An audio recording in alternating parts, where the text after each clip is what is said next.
महत्वाची बातमी इगतपुरीमधल्या घोटीमध्ये स्टेट बँकेसमोर महिलांची गर्दी झाली आहे। रात्री 11:30 वाजल्यापासून महिला बँकेबाहेर रांगेत आहेत। लाडकी बहीण योजनेसाठी केवायसी फॉर्म भरण्यासाठी महिलांची गर्दी पाहायला मिळते आणि लवकर नंबर लागत नसल्यामुळे महिला रात्रीपासूनच बँक परिसरामध्ये पाहायला मिळतात। शैलेश पुरोहित आमचे प्रतिनिधी आमच्या सोबत आहेत। अधिक माहिती त्यांच्याकडून जाणून घेणार आहोत। शैलेश, सध्याची स्थिती काय?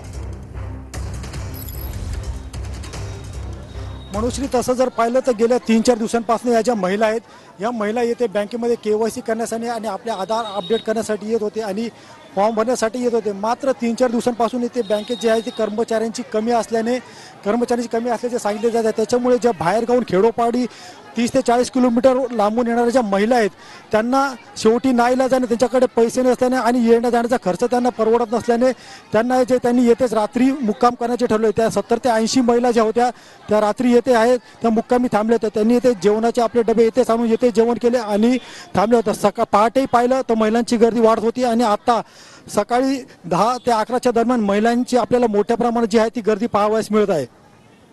नक्कीच धन्यवाद शैलेश, दिलेल्या सविस्तर माहितीसाठी। अपडेट सातत्याने तुमच्याकडून जाणून घेणार आहोत।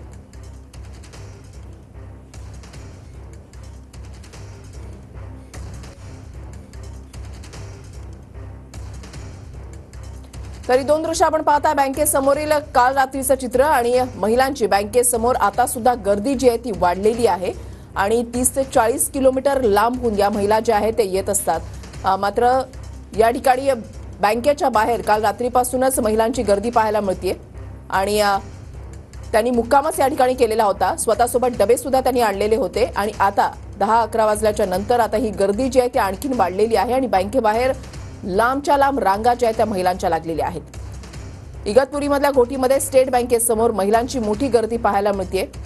लाडकी बहीण योजनेमधून जे 1,500 रुपये मिळत आहेत त्यासाठी ही महिलांची धडपड सुरू असल्याचं पाहायला मिळत आहे।